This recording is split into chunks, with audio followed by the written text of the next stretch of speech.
आणि पॅरिस ऑलिम्पिकमधून भारतासाठी एक महत्त्वाची बातमी। पॅरिस ऑलिम्पिकमध्ये आजचा दिवस भारतीयांसाठी गोल्डन डे असणार आहे, कारण भारताच्या विनेश फोगटनं 50 किलो कुस्तीच्या फायनलमध्ये धडक देत इतिहास घडवलाय।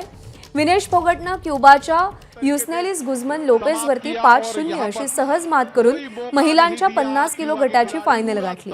त्यामुळे भारताचं पॅरिस ऑलिम्पिकमधलं आणखी एक पदक निश्चित झालंय। दुसरीकडे भारताचा भालाफेकपटू नीरज चोप्रानं आपल्या लौकिकाला साजेशी कामगिरी बजावून पॅरिस ऑलिम्पिकच्या अंतिम फेरीमध्ये धडक मारली। त्यानं पात्रता फेरीतल्या पहिल्या आणि एकमेव प्रयत्नात 89.34 मीटर्स अंतरावर भालाफेक करण्याची कामगिरी बजावली।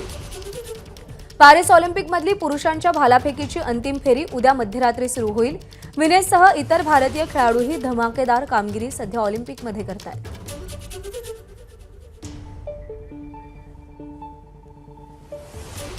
आणि या संदर्भात अधिक माहिती जाणून घेऊया, तर क्रीडा प्रतिनिधी संदीप चव्हाण थेट पॅरिसमधून आपल्यासोबत आहेत।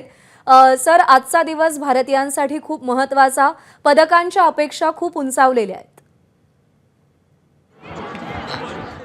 तमाम भारतीयांना पॅरिसमधनं आनंदाची बातमी। आजचा दिवस जो आहे हा सुवर्ण अक्षरात लिहिला जाणार आहे, कारण भारताची कुस्तीपटू विनेश फोगट जी आहे ती 50 किलो वजनी गटामध्ये फायनल खेळणार आहे। खरं तर 50 किलो वजनी गटात खेळण्याची तिची पहिलीच वेळ आहे आणि भारताची कोणतीही महिला कुस्तीपटू फायनलला पोहोचण्याची ही पहिलीच वेळ आहे। जर विनेशनी गोल्ड मेडल जिंकलं तर भारतीय कुस्ती इतिहासामधला हा विक्रम होणार आहे, कारण आजवर कोणत्याही कुस्तीपटूला गोल्ड जिंकता आलेलं नाही। यापूर्वी सुशील कुमारने भारताला कुस्तीच्या ऑलिम्पिकमध्ये सिल्वर मेडल जिंकून दिलं होतं।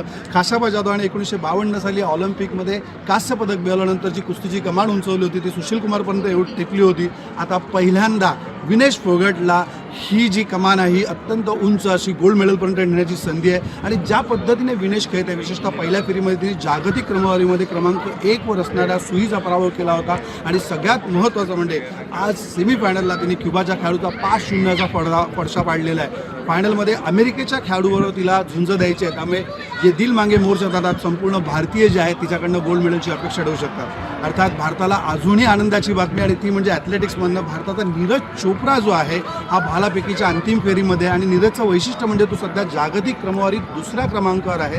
आणि त्याहीपेक्षा महत्त्वाचं म्हणजे यंदाच्या वर्षातली त्याची जी सीझन बेस्ड कामगिरी आहे ही 3ऱ्या क्रमांकाची सीझन बेस्ड कामगिरी ठरलेली आहे। त्यामुळे एकूणच जर आपण पाहिलं तर नीरजकडनं आपण नक्कीच पदकाची अपेक्षा ठेवू शकतो। टोकियो ऑलिम्पिकमध्ये त्याने भारताला गोल्ड मेडल जिंकून दिलं होतं। अर्थात त्यानंतर 3रं मेडलची शक्यता ती आहे ती हॉकीची।